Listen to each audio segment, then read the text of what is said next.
আসসালামু আলাইকুম সবাইকে ওয়েলকাম করছি আমার আজকের ভিডিওতে। আজকে আমি আপনাদেরকে দেখাবো ফিগমার কিছু শর্টকাট কি সম্পর্কে। শর্টকাট কিগুলো যদি আমাদের জানা থাকে তাহলে আমরা ফিগমাতে কাজগুলো অত্যন্ত দ্রুত আমরা করতে পারবো। আর এগুলি আমাদের টাইমকে অনেকটা সেভ করবে আমাদের কাজের ক্ষেত্রে। তো অবশ্যই আমাদের একজন প্রফেশনালের অবশ্যই শর্টকাট কি সম্পর্কে ধারণা থাকতে হবে। তো চলুন তাহলে আমরা কিছু বেসিক কিছু শর্টকাট কি সম্পর্কে আপনাদের ধারণা দেই। এখানে আমরা যদি এখানে দেখতে পাচ্ছেন তিনটি এটা ফ্রেমের আন্ডারে তিনটি লেয়ার আপনারা দেখতে পাচ্ছেন। এই লেয়ারগুলো আমরা যদি গ্রুপিং করতে চাই সেক্ষেত্রে আমরা ধরেন তিনটাকে একটা গ্রুপের মধ্যে নিতে যাচ্ছি, সেক্ষেত্রে আমরা কন্ট্রোল জি প্রেস করলে অথবা কমেন্ট জি, ম্যাকবুকে কমেন্ট জি এবং উইন্ডোজে কন্ট্রোল জি প্রেস করলে এটি একটি গ্রুপের মধ্যে চলে যাবে।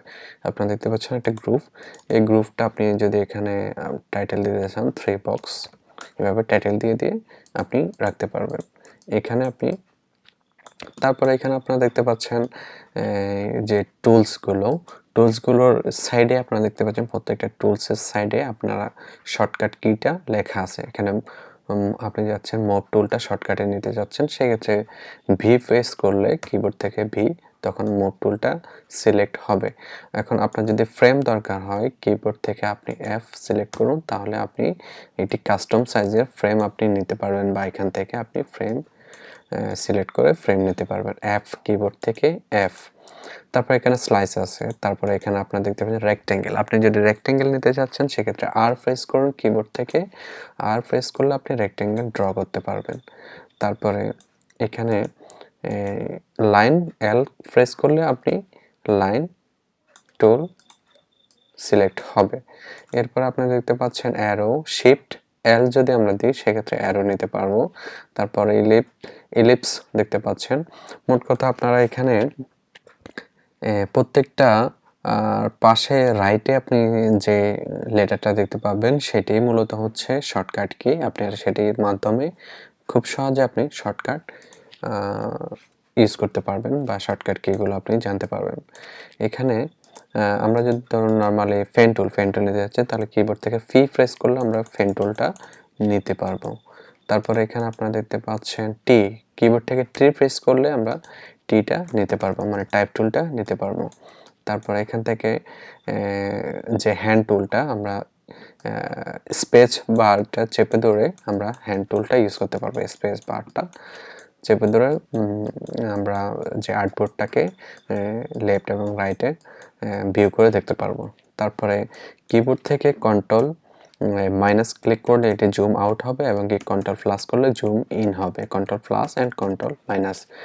তারপরে এখানে আপনি দেখতে পাচ্ছেন যে আমাদের যে একটা ডিজাইন, এটাকে আমরা চাচ্ছি একটা কম্পোনেন্টে নিয়ে যেতে। সেক্ষেত্রে আমরা কীভাবে নেব? সেক্ষেত্রে আমরা এখান থেকে আপনি দেখতে পাচ্ছেন কমেন্ট, এখানে কম্পোনেন্ট। এখানে আপনি যদি চাচ্ছেন যে কম্পোনেন্টে আপনি এই যে বক্সটি সেটিকে আপনি কম্পোনেন্টে নিতে যাচ্ছেন, কম্পোনেন্ট তৈরি করতে যাচ্ছেন, সেটি শর্টকাটে আপনি কীভাবে করবেন? এখানে আপনি কম্পোনেন্টের কাছে যখন আপনি আইকন নিচ্ছেন দেখতে পাচ্ছেন এখানে কন্ট্রোল অল্টার কে যখন আপনি দিবেন অথবা কমান্ড অল্টার কে যখন দিবেন তখন এটি কম্পোনেন্টে পরিণত হবে। আপনারা দেখতে পাচ্ছেন এটি কম্পোনেন্টের আইকন চলে আসছে।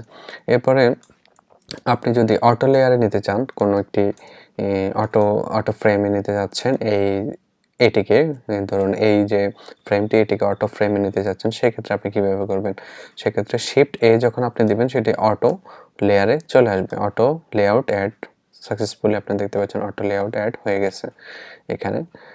এখান থেকে আপনি চাইলে এখন দেখতে পাচ্ছেন অটো লেআউটের মাধ্যমে আমরা শিফট এ যখন প্রেস করবেন সেটি অটো লেআউটের আন্ডারে চলে যাবে। এখন এরপরে আমরা দেখব হচ্ছে আপনার যে আরেকটা বিষয়, সেটা হচ্ছে ডুপ্লিকেট। ধরুন আপনি এই যে এটিকে ডুপ্লিকেট করতে যাচ্ছেন, সেক্ষেত্রে আপনি কিভাবে করবেন? ডুপ্লিকেট করার জন্য কিবোর্ড থেকে কন্ট্রোল ডি যখন দিবেন তখন ডুপ্লিকেট হবে। কন্ট্রোল ডি যখন দিবেন আপনার ডুপ্লিকেট হবে, অথবা কমেন্ট ডি, ম্যাকবুকে কমেন্ট ডি। তারপর এখানে আপনি যাচ্ছেন মাস্ক ইমেজ আনার জন্য। আমরা ইমেজ যদি এখান থেকে যদি ইমেজ আনতে চাচ্ছি, ইমেজ শর্টকাট ইমেজ যদি আনতে চান সেক্ষেত্রে কিবোর্ড থেকে Ctrl+Shift+K যখন দেবেন তখন ইমেজ আপনি নিয়ে আসতে পারবেন। যে এখান থেকে আপনার ইমেজ সিলেক্ট অপশন চলে আসবে, তখন আপনি এখান থেকে ইমেজ সিলেক্ট করে নিয়ে আসতে পারবেন।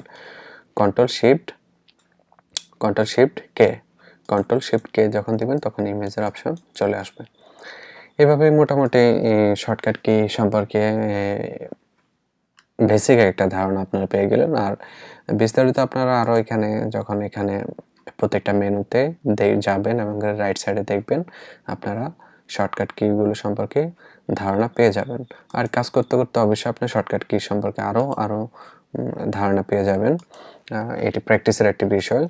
সো আজকে এই পর্যন্ত থাকলো। আপনাদের পরবর্তী ভিডিও দেখার জন্য আপনাদের অগ্রিম শুভেচ্ছা জানাচ্ছি। আর অবশ্যই আমার চ্যানেলটি সাবস্ক্রাইব করে বেল আইকনটিতে ক্লিক করুন। সবাইকে অনেক ধন্যবাদ। সবাই অনেক ভালো থাকবেন।